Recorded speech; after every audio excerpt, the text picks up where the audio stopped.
Get ready for the main event podcast. The guys are about to go live.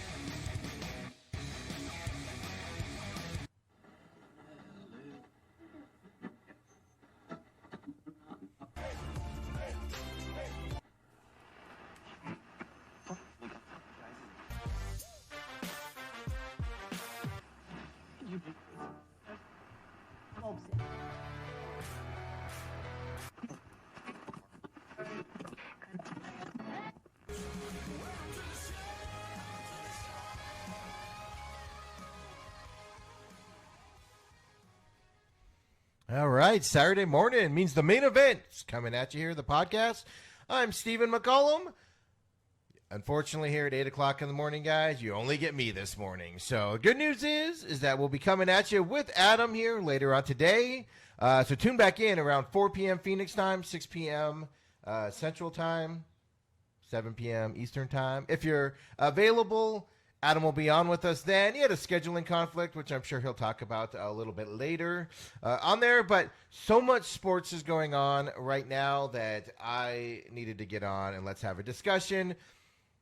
Because Adam's not the biggest hockey fan on the planet, as we know. And hockey starts this morning, so I'm excited.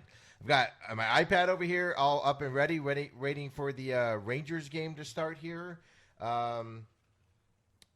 I think any minute now, or 9 o'clock, I think. So we've still got an hour, I guess. So I got it all ready to go, just so for puck to drop. I'm not missing any of that today. 13 continuous hours of hockey today. The NHL, nerds, you know, send the wife to the mall or whatever's open. Just send her away. Tell her to go pamper herself. And let's get this done, right? So, of course, you got NBA going on right now as well. It's kicked up, was that Thursday night? Record ratings for TNT on Thursday night for the the Jazz New Orleans game, and then the Lakers Clippers game, where the Jazz came back to beat the Pelicans, and Zion is on a minutes count, and that's what cost the Pelicans the game. So annoying, right? And then we'll get into that a little bit more. And then Lakers Clippers, where the Lakers win. LeBron gets his own tip in with 12.8 seconds remaining in the game to win that one to start off the NBA restart here in the bubble, I guess is what we're calling it, in Orlando. So so let's get right into it, man. Right away. Let's hopefully be on for here about an hour or so. Going about it. I got my hockey picks. They are scheduled to go out on Twitter and Facebook here at about 8:15 and 8:30 for Eastern and Western Conference. We'll talk about those obviously coming up. We'll talk about the NBA. What we've seen so far is the Suns played yesterday, and they play again tomorrow on that side. But so what do we want to do first, guys? What do we want to do first? I say let's go NBA first, just because and going on. But we can also go and face the, inevitabilities here of what we're seeing in the NBA. There's not a lot of drama that's going to happen here. However, some drama is going to occur. In my picks, I pretty much have it standard. If you saw my picks on Facebook and Twitter, at the Main Event Pod on there, you will see that I pretty much stayed status quo. I did switch a few of the teams that would move spots, like one team from the 6th to the 5th seed on there. And, of course, I don't have it loaded up, so yay. Really quick, we have intern here today, and she just texted me and said there's a little bit of feedback on Twitter. What does that mean? It's like garbly. You sound like you're underwater a little bit. I don't know why that. Twitter was having live feed problems this morning, so maybe that's what it is. Maybe I'm underwater. Oh, she says I don't sound horrible. Yay! That's she helps my ego so much, and on there. So I'm feeling a little sad right now, everybody. But anyway, seriously. And then I see Facebook's having problems too. No reason anything should be having problems because we don't have the Skype. That's the other reason I wanted to do this also, a little behind the scenes, is test it out because Facebook has been having problems, and Adam obviously, Skypes into the show from the Illinois area of town, of the country, I guess. And, we've always been trying to narrow down why Facebook just doesn't like our feed. We've adjusted everything. We've done all the stuff everybody tells us to do. I've Googled it. I've done all the research. And I'm just here local, sitting in the Gestalt Production Studios. Nobody's online here. Nothing's going on. Internet is working fine. And Facebook still hates us. So, yay, team. So, apparently it's the Facebook feed and not us. Well, that makes me feel a little bit better. So, mine's running fine. So, I don't know what intern's phone's having a problem with. But so, everybody, like I said, let's get into the NBA. We've wasted enough time. Let's get this rocking and rolling. We covered it a little bit. The thing I don't get about the Pelicans is they're obviously in the playoff hunt, right? They're in this. They started off, outside the 8 spot because obviously Memphis had the 8 spot. And then it was Portland 9, Spurs 10, Pelicans 11, Sacramento 12, Suns 13. And the Pelicans were basically 5 games out. So they needed to have a big winning streak regardless to get into the playoffs. It was going to be tough enough to begin with. And then Zion gets hurt, so they put him on a minutes count, and they go into this game. But the minutes count, he missed the last, 7 minutes of the game, 8 minutes of the game. And the Pelicans had the lead while he was in there. And the Jazz came back and beat the Pelicans. And it's like, why even play him at all? If you're going to put him on minutes count, it drives you batty, right? But then the other side of it is in the second game. So Pelicans are going to continue to keep Zion on a minutes count, which means they're pretty much done. There's no drama on that side at all, other than how much is he going to play, how's he going to look, et cetera, et cetera. But then you got the Lakers-Clippers, the other game on Thursday night, the opening night. And this was a really good game. It was back and forth. Clippers, I felt, dominated the game for the most part. And then just the Lakers came back. Now, the thing that I get out of this one is first game back, both teams are going to be hyped, right, to get in there. And all they're playing for at this point is seeding because the Lakers have the number 1 seed right now and the Clippers have the 2 seed. That's not going to change. They're going into this. I think there was a 6-game difference between the two. Obviously, it's at least 6 now with the Lakers beating the Clippers the other night. So I think there's no drama on that side on who's going to get the 1 seed. But what it does show is I thought it was important the Clippers should probably win that game. It's just because they need the confidence that they can beat the Lakers because the Lakers are just one step above the Clippers and Kawhi Leonard and those guys. I don't know if it's a mental thing, if it's a talent team, because I don't know the talent's that big of a difference between the two teams. So it's just kind of disappointing on the Clippers side. For those of us that would like to see a good Western Conference Finals and good playoffs, it's kind of disheartening because that game right there just showed you that the Clippers might not have what it takes to make it a good series when they play each other, hopefully in the Western Conference Finals. To make it the best matchup on there. But one thing that did happen last night, Friday night, on there, is the race for the 8 seed. Like I said, Memphis has the 8 seed. Portland has a 9 seed. And 3 games separate them roughly going to this game. And the Grizzlies come out and they play Portland, and Portland wins this game. So Portland is within 2.5 games now of Memphis for that 8 seed. If you saw my predictions on Twitter and Facebook at the Main Event Pod, I do have Portland catching Memphis, beating them in that playoff game, and then getting into that 8 seed. Of course, it's all a big rush to get to that 8 seed and make the playoffs, and then have to face the Lakers.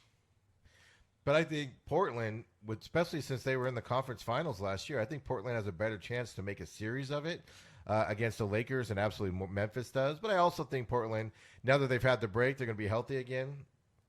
If they play, up to their level, they should be able to, like I said, beat Memphis and get into that 8 seed. And they started last night with that win. So, and they also have Memphis also has one of the hardest schedules coming back to play.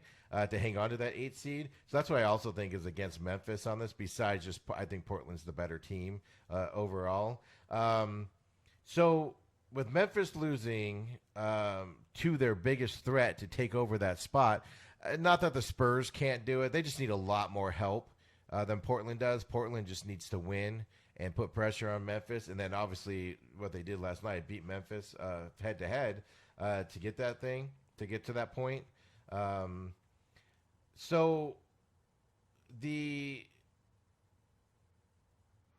It was a close game. It was an overtime game on there. It was 124 at the end of the fourth quarter. Portland had chances to win it at the end with some three-pointers. They just kept missing them. I have that on my screen right now. I hesitated there when I was talking. I was like, ooh, look at the end of this game. So we have 7 games to go. So the play-in games, if they happen, I think happen like on the August 13th or 14th. So we have 2 weeks. There's a lot to be settled. A lot can happen on this. But just it's starting off where that's the only drama that's coming from the NBA. And I made the picks on who's going to do the bubble. As I said, I moved a couple, like the 5 seed. I think Dallas is going to falter on this and stay in the 7 seed in the West. And I said that. And last night, Dallas came out and they played the Rockets. And I think the Rockets are going to be dangerous in this format because the Rockets have had time to rest. Their legs are all fresh. The Rockets don't play any defense. And after last night, either do the Mavericks, apparently. But the Rockets will go out there. They'll run up and down the court. And they have fresh legs. They're going to put up a lot of points. You have to be able to keep up with them. They'll give up a lot of points if you can score. But they'll also score a ton. You have to keep up with that. And the Rockets every year come out fast because they're fresh. They can run. They outrun you, do all of that good stuff. And if teams came back unconditioned, they're going to struggle against the Rockets, right? So the Rockets are going to be a team that I think is going to be, a team that's on the move. They might not move a seeding spot very much. I think they are. I think I said they were going to go in the 5th spot on my predictions on there. But they're going to be a force to reckon with, I think. And they should make it pretty far. Now, can they beat the Lakers or Clippers with that thing? No, because they play better defense. But they can make a first-round win. They can and move on from there. And, of course, I'll have all the NBA picks once the seeding gets done after these play-in games and we know who's playing who and the actual playoffs begin. I'll get an updated playoff bracket for everyone on that also. But the Rockets and Mavericks played last night. 153-149 was the final score. Check out these quarter points. First quarter, both teams scored 42 points.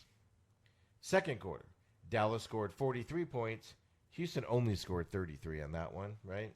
So that's 75 points scored by Houston in the first half of this ball game last night. And Dallas scored 85. It was 85-75, roughly. Yeah, 85-75. My math, we've established on the Main Event podcast that math isn't our strong point. And I don't have Adam here to carry the one for me. So right now, I'll have to have him do it later. But it's 85-75, right? Is my math right? My math is being confirmed by the human calculator over here. And that's just ridiculous. No defense being played just by Houston. It's just 85 points in one half given up to Dallas. And if you're Dallas, how disappointing is it that you score 85 points and you give up 75 points in the first half and you still lose the game in the second half? It's ridiculous. So in the third quarter, Houston scores 33 points. Dallas scores 34 points. And then Dallas just, can't hit a basket after that. 20 points in the fourth quarter. And Houston scores 31 in the fourth. Obviously, they go tie and they go into overtime. And then Houston scored 14 in the overtime with Dallas' 10. And that's where we get an ungodly all-star game-like score of 153-149. So far, my prediction of Dallas faltering during this reboot in the NBA, it looks like a genius move because they lost their first game. So I'm going to, before it turns bad on me, I'm going to pat myself on the back. So that way, The other thing that amazes me is looking at the box score on this with Houston, and this is why they get so tired and everything. Hold on. Yeah. Mikhail says, so I'm getting to this point, actually. It's good timing. He goes, what, are NBA players 5?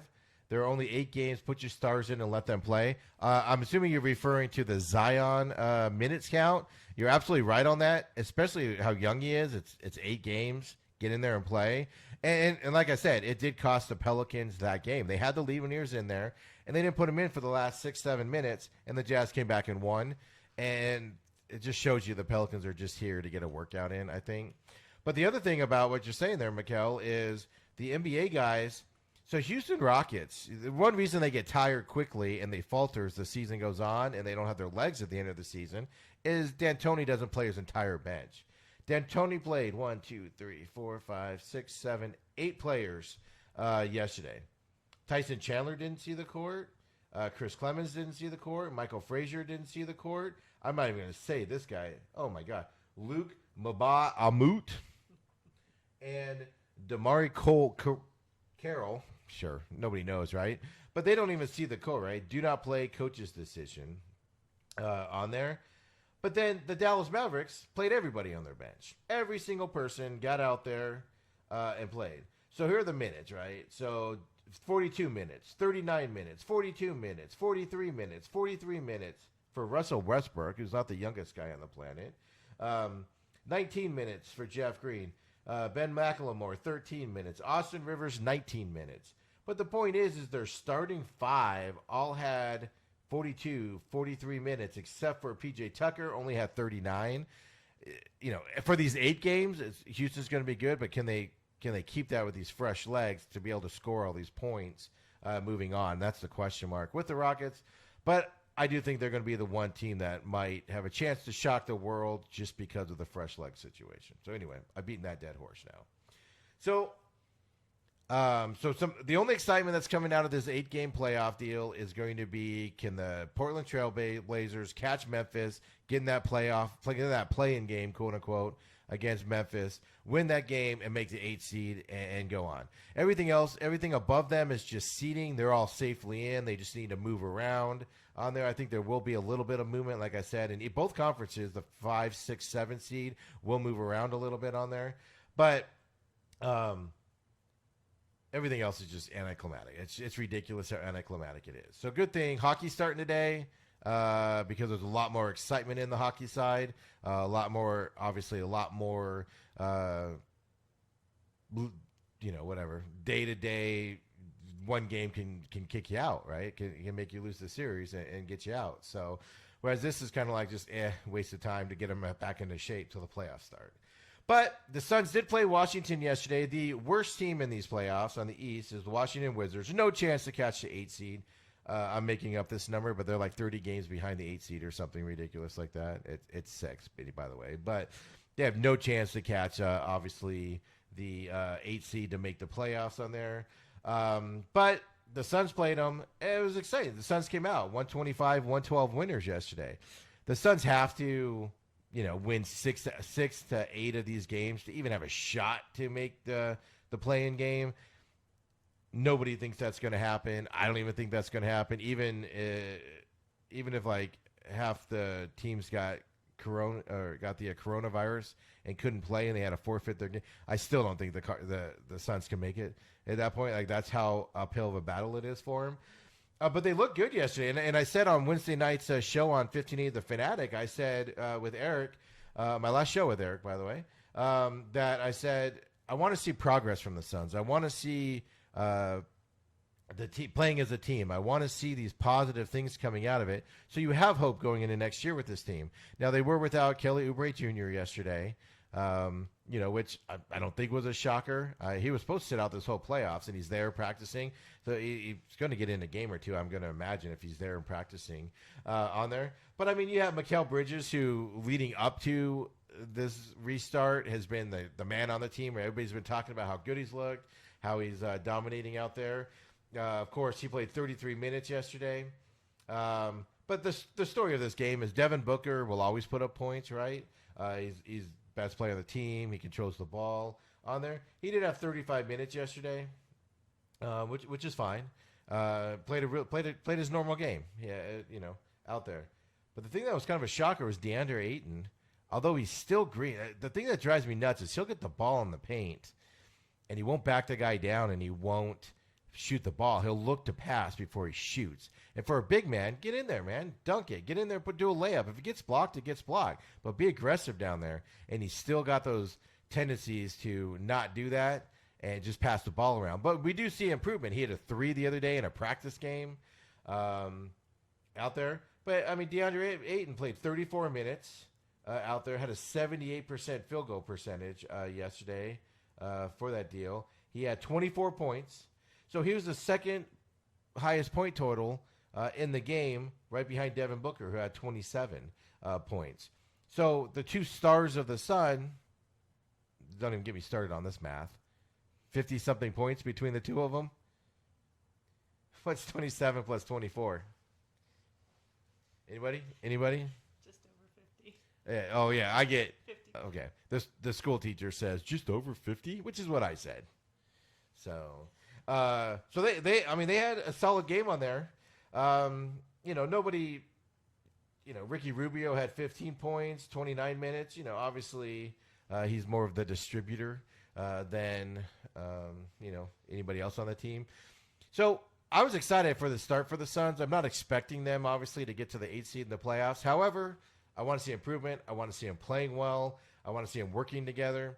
And if Kelly Oubre Jr. does come back and gets in a couple of these games, I'm expecting this to be a little bit more even distribution of the ball, and it'd be exciting to watch again because, like I said, I just want to see him play. I want to see him improving. I want to see him growing. I want to see this young team keep going on there.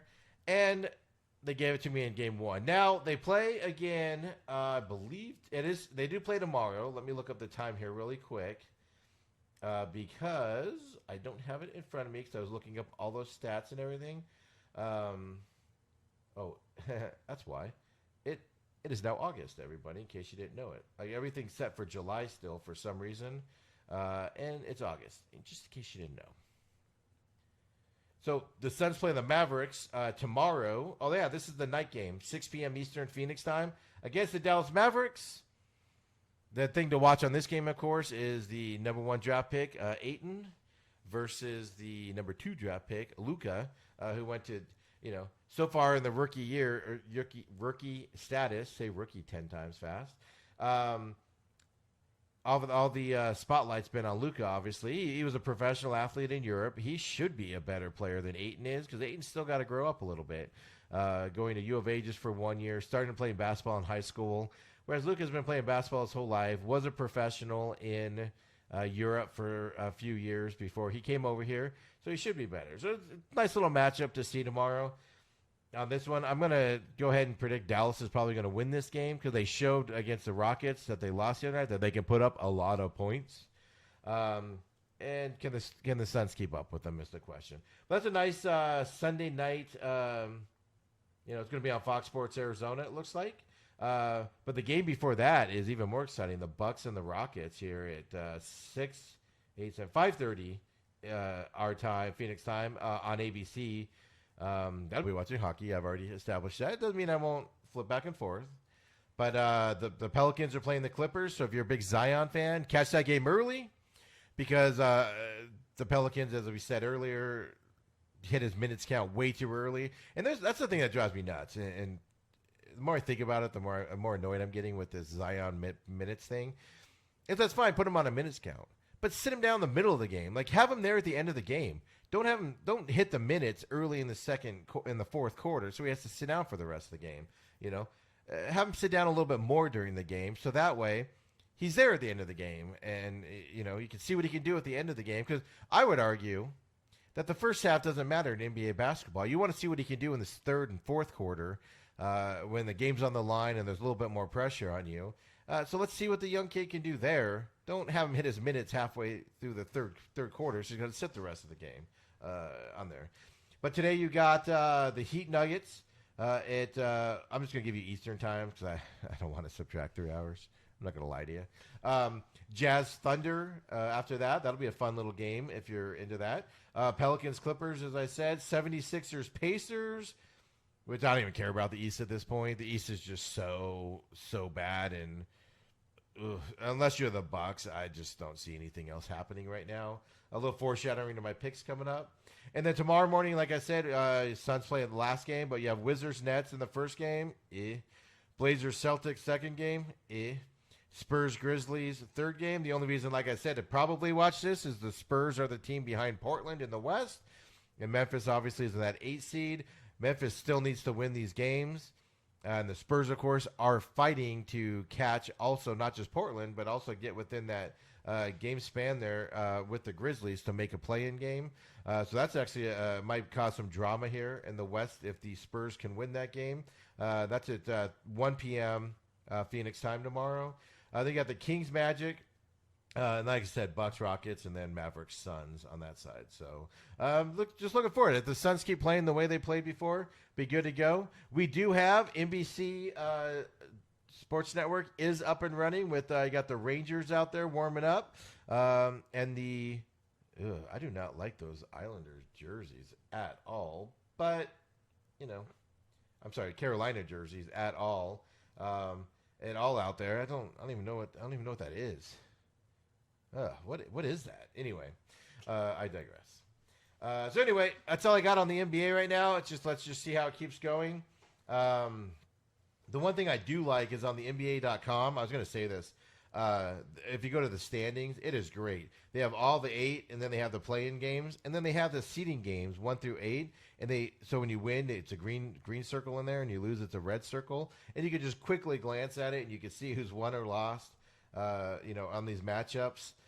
And it's simple. It's easy to see. You can see what's going on that. And they actually move the guys around pretty quickly and update it so you can see if there's somebody able to move spots and all that good stuff. So I really like what the NBA has done on their page, definitely, to make things easy to explain this weird situation we're in with their play-in games. So now let's get to what I'm excited about. I wanted to just push that, and we'll probably push a little bit more NBA as the games happen today. Today, when we come back later on today, at, like I said, 4 p.m. Phoenix time with Adam, we'll probably talk a little NBA and about what happens throughout the day, and of course the NHL. Look, we're going to talk NHL. I don't care what anybody says.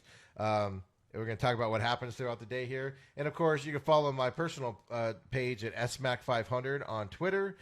And also at the Main Event Pod, I'm sure I'll be posting stuff throughout the day that you see, comments, things. Because I'm just so excited. It's like Christmas. I know, I'm a nerd. The studio audience is laughing at me right now, just so you know. So, are we ready?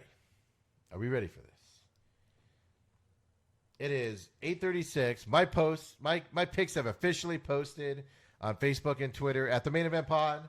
For hockey today, Coyotes do play tomorrow. Also the Knights, Golden Knights, play tomorrow on Sunday. Of course, the Knights are in the round-robin round to just improve their seeding in the top, whereas the Coyotes are in the best-of-5 to actually, quote-unquote, make the playoffs in the seeding in the playoffs. So, Coyotes got the Nashville Predators starting tomorrow, 5-game series, 2 good goalkeepers. Coyotes played the Golden Knights on Thursday night, I think it was. It was Thursday or Friday night. It was Thursday night for a practice game, and I did not like what I saw. The first 2 periods, they looked shaky. They looked like the Coyotes do when they're not playing well. They weren't hitting well. They weren't skating fast. Very few shots on goal in the first 2 periods. Quite frankly, they got kind of beat up by the Knights. I can't remember his name right now. One player went out with an injury because he got an elbow in the face against the boards. It was just disappointing to see how sluggish they came out. But then the third period, they kind of woke up and they went out and they did some things out there on the ice. So this is the question you have with the Coyotes. Which team's going to show up? Is the goalkeeping, who are they starting in this series? Who are they going to lean on? How fast, how small of a leash is the goaltenders going to have? Because they have 2 solid goaltenders on this team. Is there going to be a short leash to where they're going to switch it out to another one? Because the Coyotes are in a position that most NHL teams are not in this restart, in this playoff system, is they do have 2 solid goalkeepers that can start on any team in the league for the most part, with a few exceptions out there. So... But the Eastern deal here, well, first of all, let me just start here. NHL Commissioner Gary Bettman comes out today, wishes fans happy reopening day. I just find that funny. Like, it's It's just the weirdest thing. Happy reopening day. And the thing comes out. What are those called? And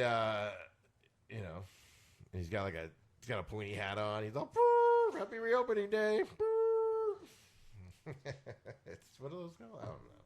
I don't know. So first game up today. It's like I said, they're warming up right now. They're getting ready to start. Is the Rangers and the Carolina Hurricanes. I mean, they didn't announce starting goaltenders in this game, which is weird because they have Lundqvist for the Rangers, and they wouldn't announce he was the starter until I think just a few minutes ago. If it was, it definitely wasn't out there earlier this morning when I was looking for it. So on there. So, of course, the East is playing in Toronto, which, of course, Toronto is playing in there as well. So we'll see. I'm just excited. I'm expecting good, solid hockey. I'm expecting now. There's not going to be a lot of movement on the round robin side of it. The teams that have already qualified for the playoffs. There's not going to be a movement on that side. I don't think those guys are going to push. They're going to use this to kind of hone their game, to get sharp, get back out there, get game ready.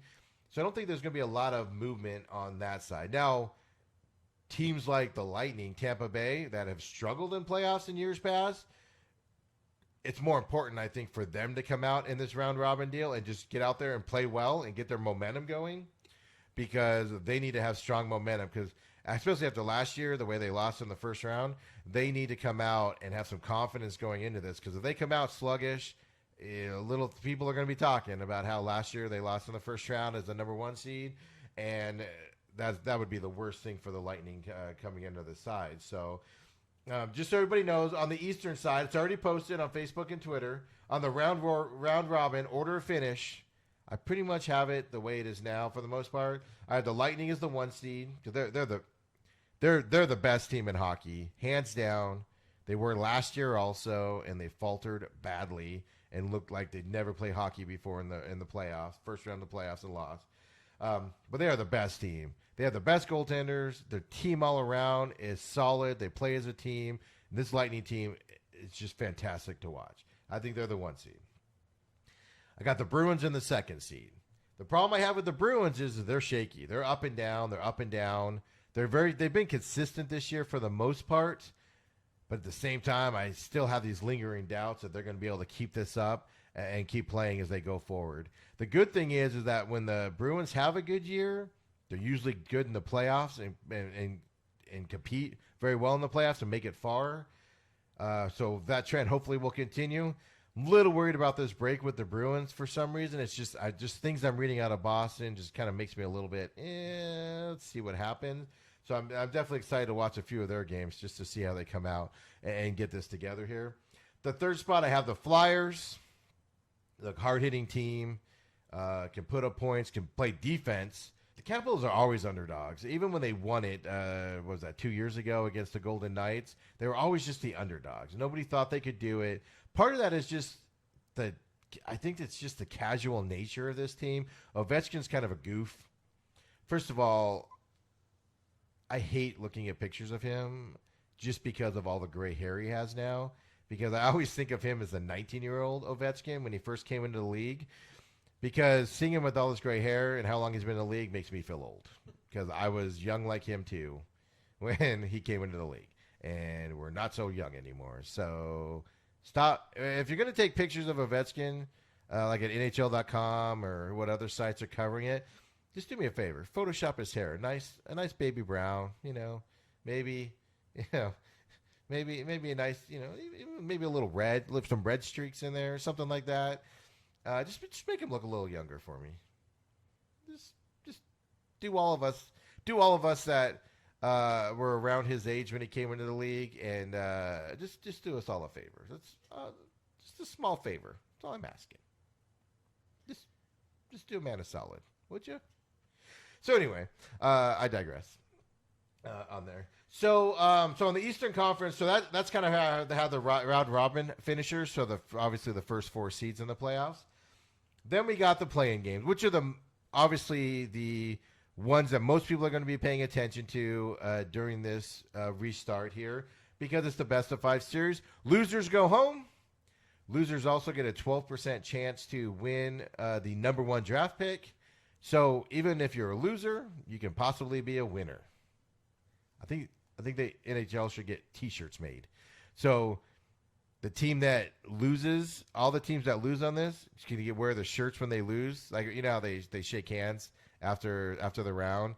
So before they go shake hands, they all the losing teams put shirts on. It's like, we lost, but we could still be winners. And then on draft, and when they announce that won, then whoever, they should have members of the team there, and then their shirts can be like, we lost in the play-in round, but now we're a winner because they get the number 1 draft pick. Dude, you could totally. I should be in NHL marketing. NHL marketing. Go ahead and contact me. info@gestaltproduction.com. Just go ahead and send that over, or just go ahead and comment on here and tell me where I need to contact you guys with my salary demands, and great marketing opportunity for you guys. So, thank you. I look forward to you being in touch in NHL marketing. Thank you. So anyway, on the Eastern Conference side, you have Pittsburgh, Montreal, Carolina Rangers, Islanders, Florida, and then Toronto and Columbus Blue Jackets, the CBJs. So this is kind of I don't see too much happening in the East side, to be honest with you. These teams are pretty basic on that. I made my picks I made my picks first 2 days ago, and then I let it simmer for a day because I wanted to rethink it. Then I made one change in the Western Conference, but I kept the East the same.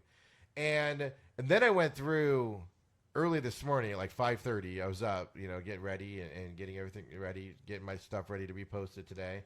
And I went ahead and I looked at experts. So I went to TSN.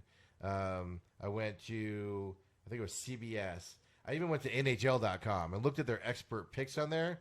And people are all over the maps on the West. But on the East, they're fairly the same. The one game that had a lot of differences was Toronto-Columbus on there. So I think that's how my reaction is that's a toss-up. And that actually is the one game I changed.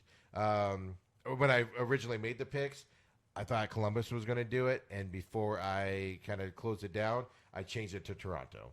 Toronto's playing at home, even though it's a neutral, quote-unquote neutral field, no fans there. This is their home ice. They're used to the ice. They've been there before. They're familiar with the building. They live in Toronto. They're at home here. There's no question marks on anything. It's just basic, right? It's just I just feel like they have that big of an advantage here, so they'll beat Columbus here. So Pittsburgh, Montreal. Although I'm not a Pittsburgh fan, I think they're old. I think they're kind of their time is over with. All that good stuff. I think the Penguins are going to win this series and get into the playoffs here. Then you got Carolina Rangers. I went back and forth on this one also.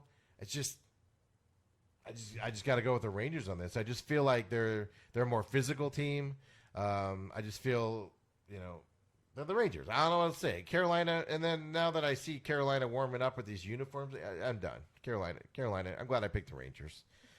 Because I'd be changing it now because of uniforms. I took a lot of crap last week, by the way, for my uniform pickage and talking about uniforms all the time. And let's be honest, guys. You got to look good to play good, right? Am I right? And the Carolina's uniforms, I hated today. Just what I saw on my little iPad here. So go Rangers on that one. Then you got the Islanders and the Florida Panthers. I can't stand the Islanders. They're a good young team. I just, they're not going to get in this year. Another year or two for these young guys. And on there, I think the Panthers will win that series fairly easily, to be honest with you. And then, as I said, Toronto, Columbus Blue Jackets, I have the Maple Leafs winning that series. Toronto's that team where they have so much young talent on that team that I think winning this series, this play-in series, quote unquote, this year is just going to propel them in the next couple years to get up there. So I'll get to that comment in a minute on there. But this will give them Toronto a lot of confidence going into future years with this young team that they have.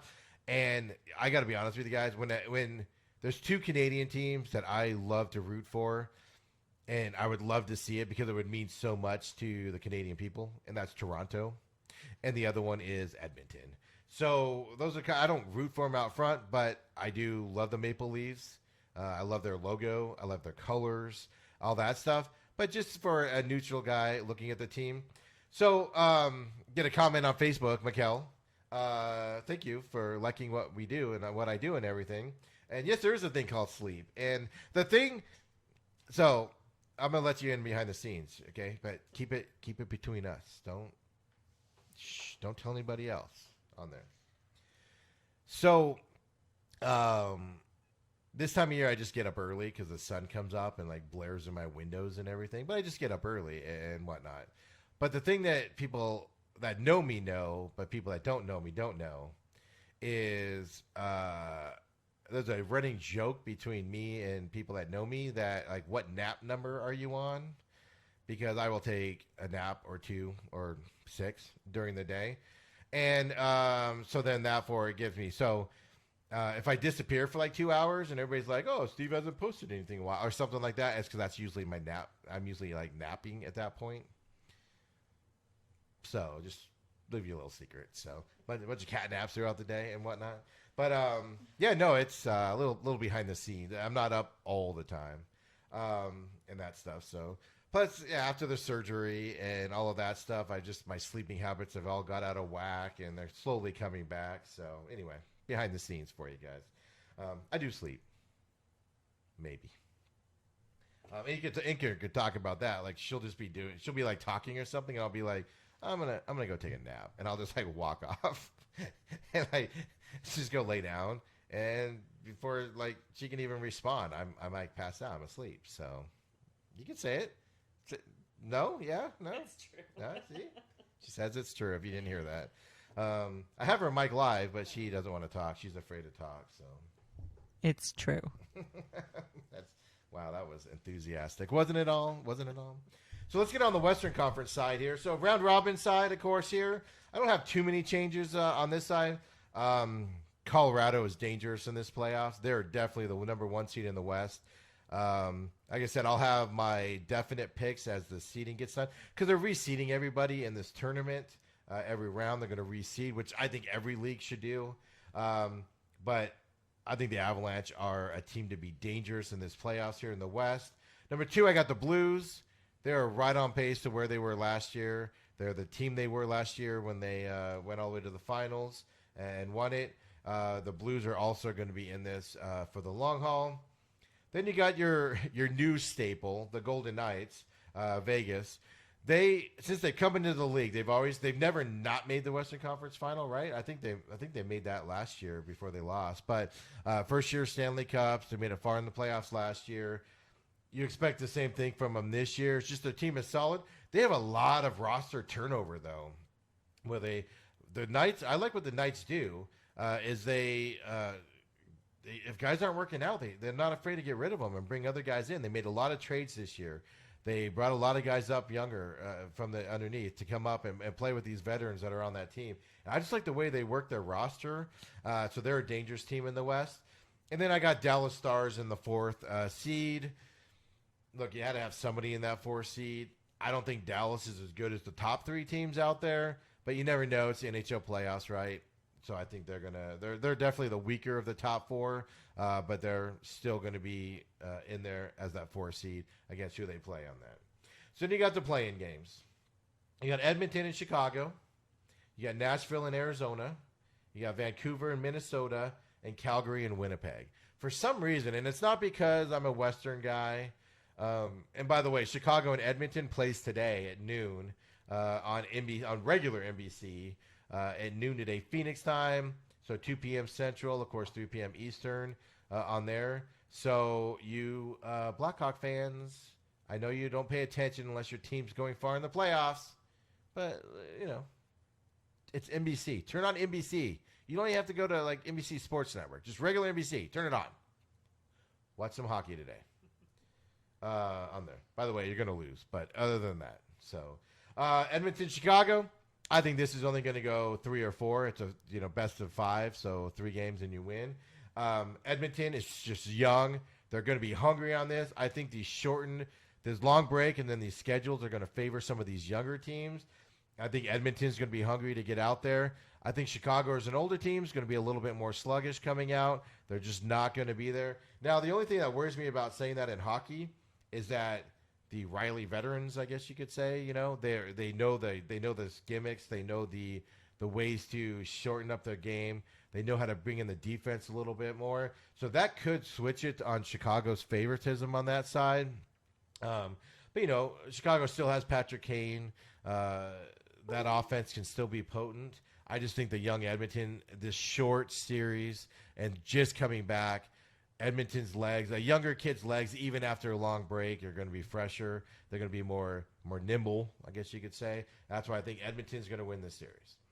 I'm going to skip Nashville, Arizona, and come back to that because obviously hometown team. You got Vancouver, Minnesota. This is the one that I changed this morning or yesterday afternoon. This is the one I've gone back and forth on 100 times. So I'm just going to say both of them are going to win because I keep changing it. So originally I had Vancouver. Oh, I'm sorry. Originally I had the Wild. Then I switched to Vancouver yesterday morning. I just woke up and was like, man, Vancouver's got I don't have any faith in them. When I originally made the pick, and then I woke up and I read an article about Seattle Kraken for some reason, and it just got me, and they tied it into Vancouver. And by the way, I know I've been trashing on them a lot, but when their Twitter feed, which I don't follow, somebody else liked it. When their own Twitter feed comes out and says, "What's Kraken?" ?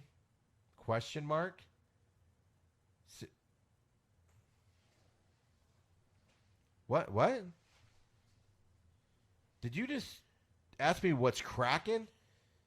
The Kraken team just No. I'm done with them. Forget about it. Forget that. Once they did that, I was like, I'm done. I don't even care anymore. I still don't know what to do with that. Oh my God. I'm like, I don't even know what to do with that. This is the type of stuff we have to deal with now with their stupid name and their ugly colors and their dumb uniforms is what's cracking? Seriously? Maybe they don't know. Maybe they're actually asking. Oh, they're asking what a kraken is? They're like, what's kraken? Even they don't know. Yeah. Oh my God. Anyway, I digress. Back to Seattle now. I had to pick on. They did come out with their anchor, because they had the anchor logo and then the S logo that I bashed already. We won't go into that anymore. But then they did come out with a anchor Kraken logo, which I actually liked a lot. I just wish it was a darker blue or darker gray. It's like too light of colors for me. But I liked it. But I didn't like it because of the S. I liked it because the anchor looked good, and I just liked the way it flowed. But and I was like, oh, I could maybe get a hat with that logo on it. And then they tweeted out, "What's cracking?" No thanks. No thank you.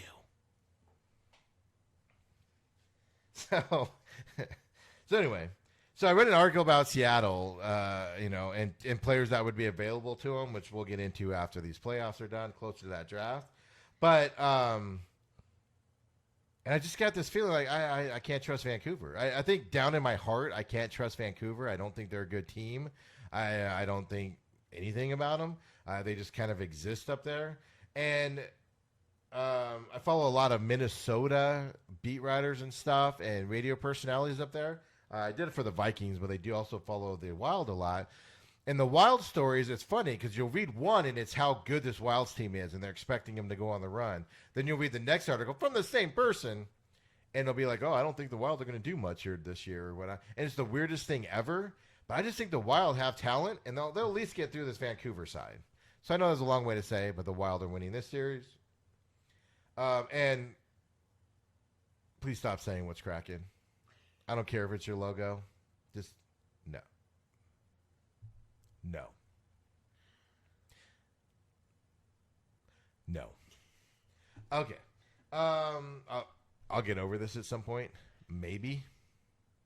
just you guys should have seen my reaction. I'm gonna keep going on this. I'm gonna keep going on this bit. You guys should have seen my reaction. I literally was like scrolling through Twitter. I was like, "Oh, that's a pretty good point. Oh, I like that one. Whatever. What's cracking?"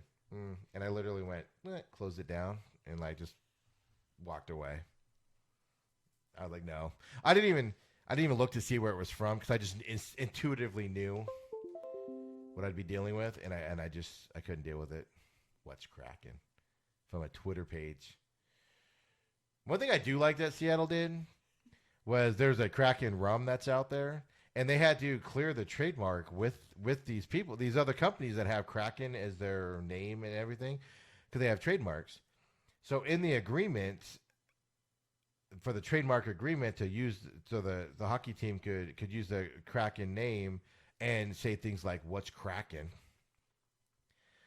legally, and not have to pay anybody. They had to come to an agreement, and one of the agreement was that the rum would be the official rum of the Seattle Kraken, and they promote it and all that, and they promoted it yesterday.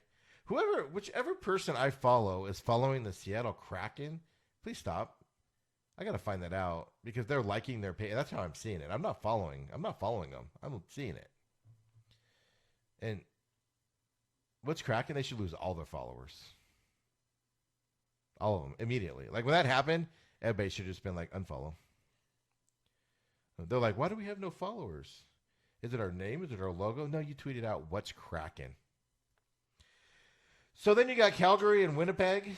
The Winnipeg Jets coming up here. This one's kind of an even match. Two Canadian teams facing off. Canadian on Canadian crime is happening here.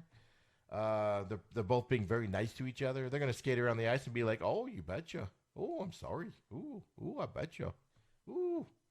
Like somebody's going to get smashed in the board and they're going to be like, oh, I bet you that hurt. And the guy's going to be like, oh, no worries. Thank you. And then somebody's going to get mad and they're going to be like, go screw a moose. And then the other guy's going to go, oh, you go screw a moose. And it's just going to be the weirdest hockey game ever between, okay, I'm getting loopy. So Calgary and Winnipeg. Two Canadian teams. A lot of people, for some reason, I noticed today when I was looking at it, has Winnipeg winning this series, and I don't see it at all. I don't know what I'm missing on there. Maybe it's that Winnipeg is a Jet and Calgary is a Flame, and Flames are cooler than Jets, and Flames can take down Jets. Maybe that's why I'm picking Calgary. I don't know. I just have a feeling Calgary's going to win this series in 4 games. On there. But let's get to the heat of the matter because I'm just being silly with the other ones here. And I'm sure most of you are saying I'm being stupid, and I'm okay with that. I'm on board with that. Nashville and Arizona. A lot of people have Predators winning this series. So here's the thing. I talked about the Coyotes earlier. Coyotes can come out, and they can not score anything. Or they can come out and win and score. Their goalkeepers, if healthy, are 2 of the best goalkeepers in the league. Will one have a short leash? I hope Tocchet can manage this to where he has faith in one of them. And you're going to have to switch him out, I think. You might have to rely on your number 2 here, for at least one game in this first series as you're getting you guys back into shape to play and everything. I want to see some aggressiveness from the Coyotes. You don't always see it from them. Sometimes they lay back and take it instead of being aggressive and putting it to the other team. I don't know how much this GM/ownership stuff that's been going on where Chaka quit, the team bashed him, all of that news going on. I don't know how much that's going to affect this team. I know a lot of people say front office stuff doesn't affect the team, but especially for the guys that are on this team, and now you're going to have a new GM in here. The ownership's kind of involved with everything. Are we going to be here next year? Or do they want me on this team? Taylor Hall getting lowballed on his first offer. It's not going to affect him necessarily on the ice, but it can affect the chemistry of the team, the focus of the team out there. And the Coyotes don't need those distractions because, I was really high on the Coyotes going into it until all this internal drama started happening. Then you got Nashville, who's just a weird team. They're here, they're there, they're here, they're there. Like they're doing this, they're doing that, and I'm being vague on that because you can literally put it to anything. Their goaltender's good, but then they can't score. They're not a really big physical team out there, but they got good puck handling. And then all of a sudden, the puck handling will go away on that. And a lot of people have Nashville winning this. I don't know why. I am not because I'm a homer, but because I think the Coyotes can do this. I had them before all this internal drama started happening. I just think with the goaltenders going in there, I think they have the two best goaltenders, two-man goaltending crews team in the NHL.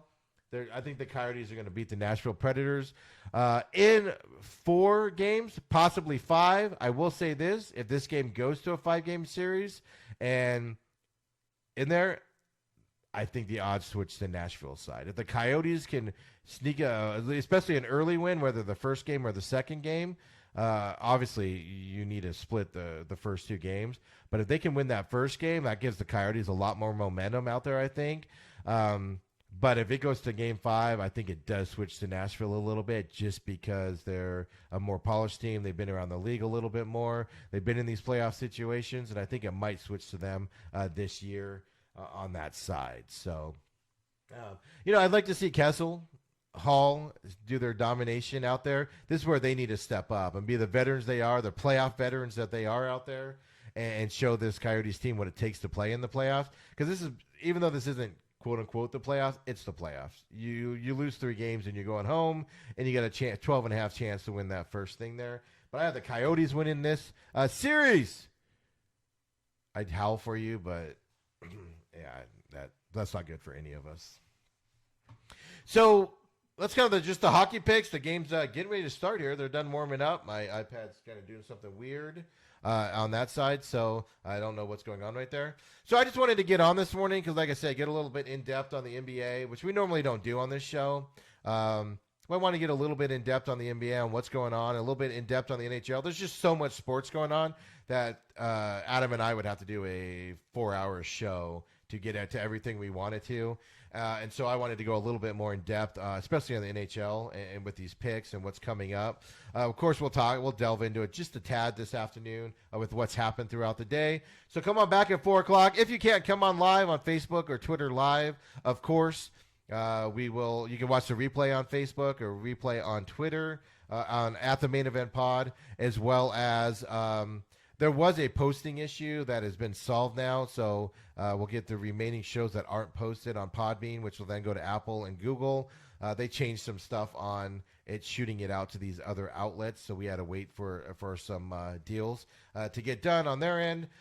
They are done now, so everything should be up and posted here for older shows. But you can obviously rewatch it at your leisure in the next, tonight or tomorrow or whenever you'd like. I'll be at home watching hockey for the next 2 days. I will flip back and forth. We'll, of course, talk a lot of baseball today with this proposed and almost official 7-inning doubleheader situation. But more importantly, all this news with these COVID deals coming out. As the guy that was the most confident that once a sport starts, it's going to finish, baseball is giving really big signals on how they're not going to. And we'll obviously talk about that when Adam gets on. And NCAA news with ASU. I got to just talk about this for a second. So the Pac-12 came out their schedule, which we were expecting on August 31st, right? And, so I get it. And I'm all excited to get it. So much so that, I'll tell you guys, I was at Home Depot. And I knew it was coming out like any minute and everything. So I'm at Home Depot, and I sat in a car, and this truck that I have, air conditioning went out, the work truck. And so I was sitting in there. It's like 108,000 billion degrees outside. And I'm sitting in the Home Depot parking lot, like watching Twitter, waiting for the Pac-12 schedule to hit. I just got sweat pouring down my face everywhere because I was buying stuff for a project got going on. And that's how excited I was to kind of see the schedule. And the first thing that you see is ASU plays U of A, the first game of the season.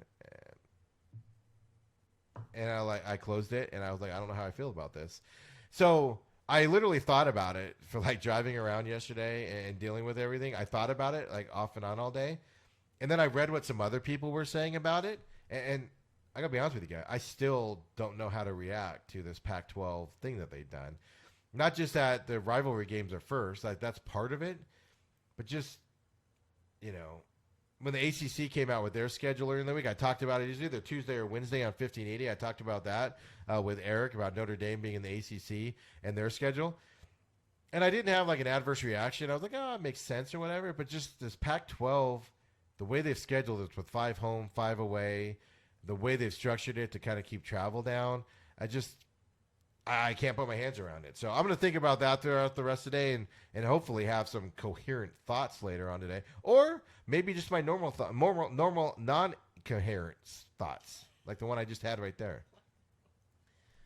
So that's something definitely we'll talk about later on today. So come on back, 4 p.m. Of course, you can reach me at SMAC500 at the Main Event Pod for the show. Fun stuff. And then we'll be back later on today. Me and Adam, he's all riled up about baseball, guys. You're going to want to see this. He is fired up. He's worried about it. He's fired up about everything.